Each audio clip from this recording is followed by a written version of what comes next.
It's a shocking new development that the OC in the US now lets banks use cryptocurrency for gas fees. This is one of the things we thought had to happen for XRP and the rest of the crypto market to become popular. First, let's talk about what this really means. That's all the news for now. The job of the money controller.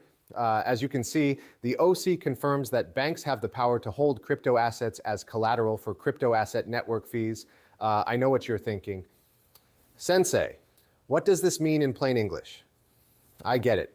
With the OC's decision, US banks can now hold crypto assets like XRP in order to pay network fees, also called gas fees, that come up when they use blockchain networks like Ripple's technology for things like making payments and other legal financial activities.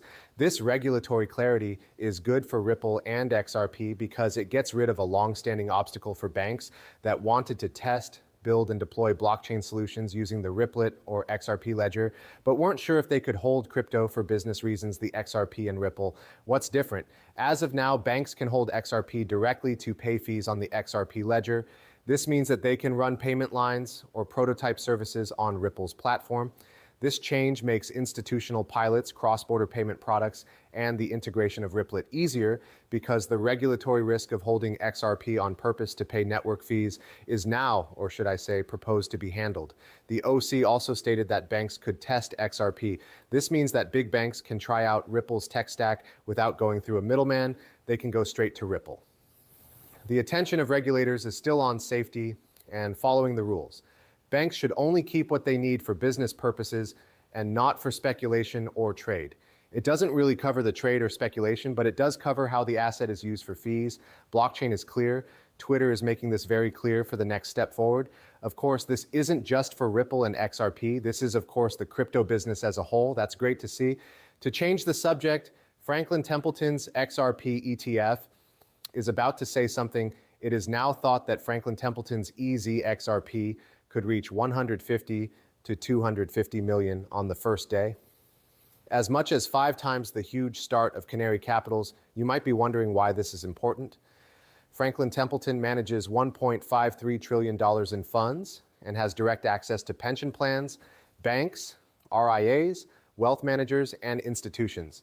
With Franklin joining the market and other issuers lining up XRP ETFs, XRP can reach investors who will never touch a cryptocurrency exchange. More and more people are becoming exposed to institutional exposure.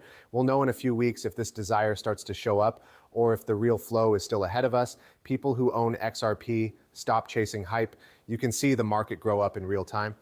Thanks a lot, Jungle Inc., for that post. This is also very important because Franklin Templeton is going to release an XRP ETF soon, which Smoke Dog is also writing about. This needs to be looked at again. The other L1S that Franklin Templeton lists, besides Bitcoin, ETH, and Solana, all have a lot of potential, and they all point straight to XRP. Franklin Templeton is drawing attention to the fact that this could be a big deal for the business world. This took place right at the start of 2024 itself. That's right, they were already planning for years ahead of time.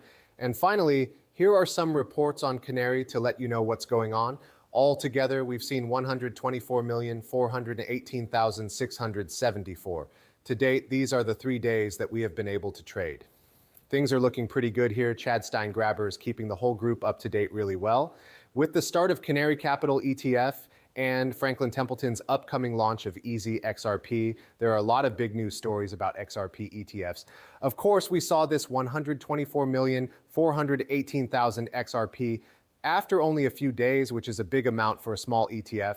Because Canary Capital is a small company, you start to wonder what this will mean for Franklin Templeton. And once all the other companies have given their XRP ETFs the go-ahead, we expect 7 to 8 items to come out by the end of November, and more will be coming our way before the end of the year. It should be 90% done if you add this rule and the Senate can work out their differences. When these two things happen together, the price of XRP could go up by a lot. That's what we want to happen. I made a great movie about the current state of the derivatives market. If you're watching this video, it might come out today, Tuesday. If not, look for the movie about derivatives on Wednesday because there's a lot going on there that you should know about. Okay, after reading some of that, we learned that experts thought 150 to 250 million would buy it on the first day. Just think about what would happen to XRP if this happened every day. It's clear that institutional interest in XRP is growing quickly. This is bringing in money from standard financial channels, which helps to prove that XRP is a good asset to invest in.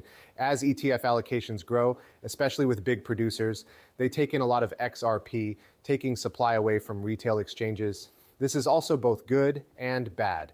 It's a good thing because it makes more people want to buy XRP, which drives up the price. However, this means that more XRP is going to institutions instead of individual users.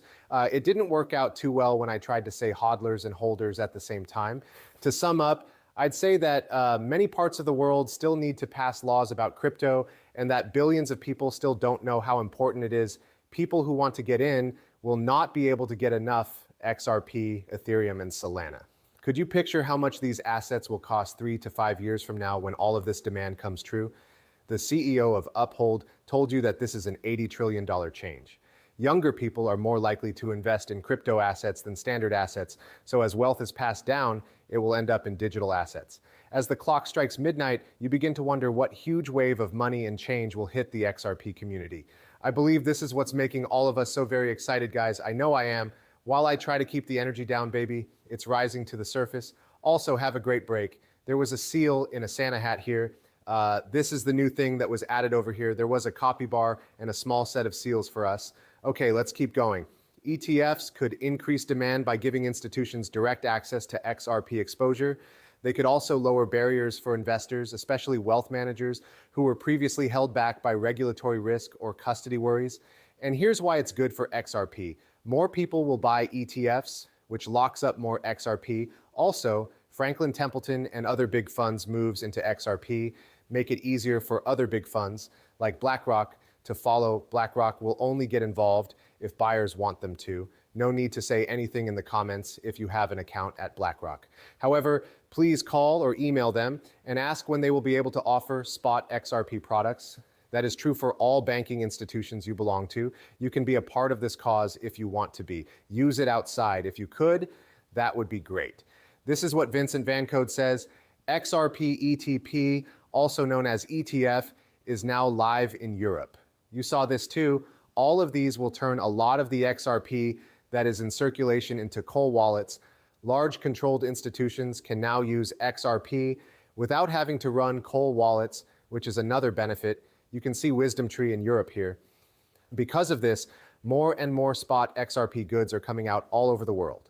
It's great to see this.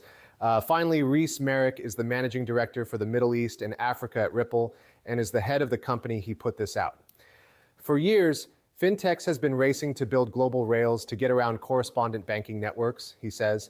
As a result, there are now hundreds of banking partners, thousands of Nostrovosa accounts, and billions of dollars in catch capital that are not being used.